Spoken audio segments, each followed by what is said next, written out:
এই জেলে যাওয়ার পরিবর্তে কয়েদিরা মৃত্যুর সাজাকে খুশির সাথে বাছাই করে নেয়।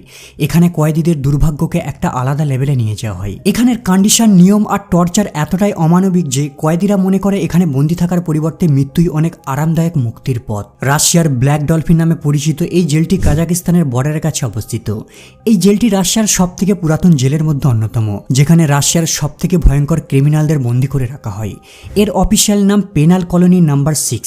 তবে রাশিয়াতে এই জেলটি ব্ল্যাক ডলফিন নামে সুপরিচিত, কারণ এই জেলের প্রবেশদ্বারের কাছে একটা ব্ল্যাক ডলফিনের স্ট্যাচু রাখা আছে। যদি আপনাকে এই কয়েদখানায় নিয়ে যাওয়া হয় তাহলে আপনি এই স্ট্যাচুটি দেখার সুযোগ পাবেন না, কারণ প্রত্যেক কয়েদিদের এখানে চোখে কাপড় বেঁধে নিয়ে আসা হয় যাতে তারা জেলের আউটসাইডকে বুঝতে না পারে আর পালিয়ে যাওয়ার পরিকল্পনাও না করতে পারে। এখান থেকে বেরিয়ে আসার একটাই অপশন, মৃত্যু, কারণ এখানের প্রত্যেক কয়েদিরা লাইফ টাইমের জন্য সাজা কাটছে। বিশ্বের অন্যান্য জেলে কয়েদিরা একদিন মুক্তি পাবে এই আশায় প্রহর গুনতে থাকে। প্রতিটা দিনকে তারা জেলের সেলে বসে দাগ কেটে মুক্তির সময় গণনা করতে করতে কাটিয়ে দেয়। কিন্তু ব্ল্যাক ডলফিনে বসে এমন প্রহর গোনার কোনো মানে হয় না, কারণ যে এখানে একবার প্রবেশ করে সে আর কখনোই বেরিয়ে আসতে পারবে না। এই জেলটিকে এমন একটি জায়গায় নির্মাণ করা হয়েছে যার কয়েক কিলোমিটার দূর দূরান্ত পর্যন্ত জনহীন। আর যদি কয়েদি কোনোভাবে এই জেল থেকে বেরিয়ে আসে তাহলে তার চতুর্পার্শ্বে কেবল বরফ আর বরফ দেখতে পাবে। এই অঞ্চলের টেম্পারেচার সবসময় -40 ডিগ্রির নিচে থাকে, মানে এখান থেকে সে বেরিয়েও আসলে প্রচন্ড ঠান্ডার কারণে তার মৃত্যু নিশ্চিত। তবে এখান থেকে পালাতে না পারার অসংখ্য কারণ রয়েছে, যার মধ্যে অন্যতম একটি কারণ হলো এই জেলের সেলের ডিজাইন। এই জেলের সেল পৃথিবীর অন্যান্য জেলের থেকে সম্পূর্ণ ভিন্ন। এখানে প্রত্যেক কয়েদিকে লোহার 3টে লেয়ারের মধ্যে আটক করে রাখা হয়। মনে করা হয় এভাবে ডেঞ্জারাস কয়েদিদের বন্দী করে রাখলে গার্ডেরা সুরক্ষিত থাকবে। আর প্রত্যেক 15 মিনিট অন্তর গার্ডেরা চেক করতে আসে যেন কয়েদিরা একটা সেল থেকেও না কোনোভাবে বেরিয়ে আসে। এখানে প্রত্যেক কয়েদিদের জন্য পৃথক সেল রয়েছে, মানে তারা একে অপরকে দেখার সুযোগ পায় না। একবার reporter Murad Gustave black dolphin জেলে ভিজিট করে। সে এই জেলের এক কয়েদির ইন্টারভিউ নেয়। সে জানায় এই জেলে যে কোনো কয়েদির পশুতে পরিণত হওয়া খুবই সহজ ব্যাপার, কিন্তু মানুষ হয়ে থাকা অনেক কঠিন। কারণ প্রাণীরা যত হিংস্র হয়ে থাক না কেন তাদেরকে কখনোই 3টে মোটা লোহার বারের ভিতর বন্দী করে রাখা হয় না। পৃথিবীতে প্রতিটা জেলেই কঠোর নিয়ম শৃঙ্খলা রয়েছে যা প্রত্যেক কয়েদিদের ফলো করে চলতে হয়, কিন্তু ব্ল্যাক ডলফিনের নিয়ম নিষ্ঠা একদমই আলাদা লেভেলের। যখন কোনো প্রিজন অফিসার আসামিকে কোনো হুকুম করে তখন তার জন্য ইয়েস স্যার বলে উত্তর দেওয়া বাধ্যতামূলক। পৃথিবীর সব জেলে আসামিদের সিম্পল এভাবে হাঁটিয়ে নিয়ে যাওয়া হয়, কিন্তু ব্ল্যাক ডলফিন সবার থেকে আলাদা। এখানে কয়েদিদের একটা ইউনিক হাঁটার পদ্ধতি রয়েছে যার নাম স্ট্রেস পজিশন।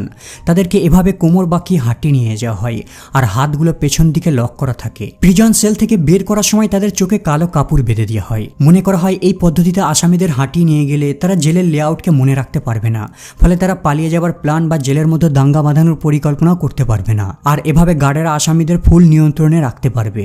আপনি হয়তো ভাবছেন কয়েদিদের কষ্ট দিয়ে এভাবে কোমর বাঁকিয়ে হাঁটানোর কারণে গার্ডেদের কয়েদিদের প্রতি করুণা হয়, কিন্তু এই জেলে একবার ন্যাশনাল জিওগ্রাফি ডেনিস অ্যাবাসিয়া নামের এক গার্ডের ইন্টারভিউ নেয়। তিনি জানান ব্ল্যাক ডলফিনের কয়েদিদের জন্য তার ন্যূনতম সহানুভূতি নেই। এদেরকে মানুষ রূপে দেখা তার কাছে অনেক কষ্টের মনে হয়, কারণ এই জেলে বর্তমানে টোটাল 700 জন আসামি রয়েছে, কিন্তু তাদের টোটাল খুনের সংখ্যা প্রায় 3500 জনের উপর। মানে এখানে প্রত্যেক কয়েদি গড়ে 5টা করে খুন করে বসে আছে। আর এদের প্রত্যেকের অপরাধ আর খুনের সংখ্যা তাদের জেলের সেলে লেখা রয়েছে। যখন গার্ডেরা তাদের এক্সারসাইজের জন্য সেল থেকে বের করতে আসে সবার প্রথম তাদের অপরাধগুলিকে তাদের চোখে পড়ে, আর এই কারণে তারা এদেরকে একজন মানুষের পরিবর্তে পশুর দৃষ্টিতে দেখে থাকে। প্রতিদিন কয়েদিদের সেল থেকে বের করে এক্সারসাইজ করার জন্য তাদের একটি ছোট্ট কনক্রিটের তৈরি উঠোনের ভিতর নিয়ে যাওয়া হয়, আর সেখানে কেবলমাত্র 90 মিনিট তারা হাঁটাচলা করতে পারে। আর এই 90 মিনিটের জন্যই তারা কেবল খোলা আকাশ দেখার সুযোগ পায়। কয়েদিদের এক্সারসাইজ করার সময় তাদের সেলকে গার্ডেরা কন্টিনিউ চেক করতে থাকে, যাতে গার্ডেদের আঘাত করতে পারে এমন ধরনের কোনো আইটেম তারা যেন না লুকিয়ে রাখতে পারে। যদিও নর্মালি এখান থেকে সেরকম কোনো ধরনের আইটেম পাওয়া যায় না, কারণ এই জেলে চুপিসারে কিছু লুকিয়ে রাখা প্রায় অসম্ভব। এখানের কয়েদিদের 24 ঘন্টা কড়া নজরের মধ্যে রাখা হয়। প্রত্যেক কয়েদিদের সেলের মধ্যে আর সেলের বাইরে সব জায়গায় ক্যামেরা ইনস্টল করা আছে। শুনে হয়তো আপনার অবাক লাগতে পারে, এমনকি বাথরুমে যাবার সময় তাদেরকে ক্যামেরায় নজরবন্দি করে রাখা হয়। 1 মিনিটের জন্য এদের কোনো প্রাইভেসি নেই, মানে এদেরকে 24 ঘন্টা কেউ না কেউ মনিটর করে যাচ্ছে। ঘুম থেকে ওঠার পর তাদের বসার বা শোবার কোনো পারমিশন দেওয়া হয় না। তাদেরকে 24 ঘন্টা কন্টিনিউ সেলের ভিতর দাঁড়িয়ে থাকতে হয়। এমনকি 90 মিনিট এক্সারসাইজ করতে নিয়ে যাওয়ার সময়ও তাদেরকে বসার পারমিশন দেওয়া হয় না। বেশিরভাগ জেলের লাঞ্চ রুম থাকে, যেখানে বাকি কয়েদিরা একসাথে বসে লাঞ্চ করে, সেই সাথে তারা গল্প করারও সুযোগ পেয়ে থাকে। কিন্তু ব্ল্যাক ডলফিনে এই ধরনের কোনো ক্যান্টিনের ব্যবস্থা নেই। তাদেরকে সেলের ভিতরেই খাবার দেওয়া হয়, কিন্তু দূর থেকে একটি বেঞ্চের উপর খাবার রেখে তাদেরকে এভাবে সার্ভ করা হয়। আর এই জেলে কেবল একটাই খাবার, ব্রেড আর স্যুপ। জেল যতই সুরক্ষিত হোক না কেন, তারপরেও কয়েদিদের একটাই পালিয়ে যাওয়ার রাস্তা থাকে, সুড়ঙ্গ পথ। আর এই সুড়ঙ্গ পথ বানিয়েই মেক্সিকোর ম্যাক্সিমাম সিকিউরিটি জেল থেকে কুখ্যাত ড্রাগস লর্ড এল চাপো পালিয়েছিল। কিন্তু ব্ল্যাক ডলফিন থেকে এভাবে পালিয়ে যাওয়ার কোনো অপশনই নেই, কারণ এই জেলের কোনো সেলকে গ্রাউন্ড ফ্লোরের উপর বিল্ড করা হয়নি। এখানের একজন কুখ্যাত কয়েদি নিকোলায়েভ স্টাঙ্কোভ জানায়, ব্ল্যাক ডলফিনের প্রাইভেসির কোনো নামগন্ধ নেই, এখানের পরিবেশ কণ্ঠরোধ করে দেওয়ার মতো। তিনি বলেন, এখানে থাকার পরিবর্তে আমি মৃত্যুর সাজাকে মুক্তির পথ বলে মনে করি। মনে রাখবেন, নিকোলায়েভ স্টাঙ্কোভ এতটাই কুখ্যাত ক্রিমিনাল যে সে নিজের বন্ধুকে হত্যা করে আর তাকে কেটে রান্না করে তার প্রতিবেশীকে কাঙ্গারু মাংস বলে শেয়ার করে দেয়। এখানে কারো ন্যূনতম মর্যাদা নেই, সামান্য ভুল করলেই তাকে লাথি আর ঘুষি মারা হয় আর মেটাল স্টিক দিয়ে প্রহার করা হয়। এগুলিতে মিউজিক লাগানো রয়েছে, তবে এগুলিকে বিনোদনের উদ্দেশ্যে ব্যবহার করা হয় না। বাকি কয়েদিদের মধ্যে এক্সট্রা ভয় আর ম্যানিয়া সৃষ্টি করার জন্য এই লাঠিগুলি দিয়ে প্রহার করা হয়। যখন এখানে কোনো কয়েদি মারা যায় বলা হয় তাকে ন্যাচারাল ডেথ, কিন্তু রিয়েলিটি হলো তারা গার্ডদের টর্চারকে সহ্য করতে না পেরে মারা যায়। ব্ল্যাক ডলফিনের সবথেকে ভয়ানক সাজা হলো এখানের হাড় জমিয়ে দেওয়া ঠান্ডার মধ্যে কয়েদিদের নগ্ন করে ওয়াটার ক্যানন দিয়ে ফায়ার করা হয় আর তাদের এভাবে খোলা আকাশের নিচে বিল্ড করা কেজের ভিতর বন্দি করে রাখা হয় আর মাঝে মাঝে তার উপর জল ফায়ার করা হয়।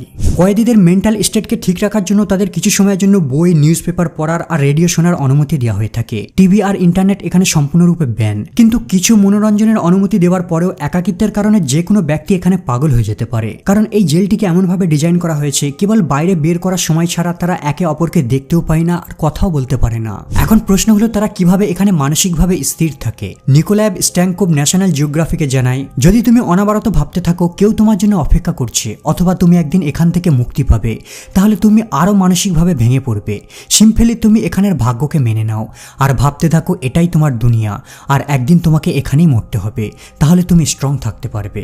আরও এক ভয়ঙ্কর কয়েদি দিমাত্রি ব্যানাকটপ জানায়, এখানে এমন কোনো কয়েদি নেই যারা তার পাপের অনুশাসনা করে না। এখানের প্রত্যেকটা কয়েদি এতটাই ভয়ানক যে তাদের ক্রাইম স্টোরি যে কোনো মুভিকে হার মানায়। যেমন দিমাত্রি ব্যানাকটপ, এই কুখ্যাত আসামিটি একটি ফ্যামিলির 5 জন সদস্যকে কুরুল দিয়ে হত্যা করে, এরপর তাদের বডিকে জঙ্গলে নিয়ে গিয়ে পুড়িয়ে দেয়। যখন তাকে ব্ল্যাক ইগল প্রিজনে বন্দি করে রাখা হয় সেখানেও সে তার রুমমেটকে হত্যা করে আর তাকে খেয়ে নেয়। এই ঘটনার পর তাকে ব্ল্যাক ডলফিনে ট্রান্সফার করে দেওয়া হয়। এখন ভাবুন এরা প্রত্যেকটা কতটা ডেঞ্জারাস। এটাই হলো একমাত্র জেল যেখানে কয়েদিদের থেকে গার্ডের সংখ্যা বেশি, আর এখানের গার্ডেরা এই পরিবেশের থেকে তারাও পাষণ্ড হয়ে গেছে। অনেকে এই জেলটিকে ঠান্ডা লড়াইয়ের সময় সোভিয়েত ইউনিয়নের গুলাং লেবার ক্যাম্পের সঙ্গে তুলনা করে থাকে। ব্ল্যাক ডলফিনের 3টি লোহার বারের ভিতর থেকে যদি কোনো কয়েদি বেরিয়েও আসে তাহলেও সে এই জেল থেকে পালাতে পারবে না, কারণ এই জেলের চতুর্পার্শ্বে 3টি কাঁটাতারের বেড়া লাগানো রয়েছে আর চতুর্পার্শ্বে ওয়াচ টাওয়ার রয়েছে যেখানে গার্ডেরা বন্দুক নিয়ে দাঁড়িয়ে রয়েছে। আর আপনিও বেশি সময় ধরে বরফের উপর দিয়ে দৌড়তে পারবেন না, কারণ পেছন থেকে হিংস্র কুকুরের দল ছুটে আসবে।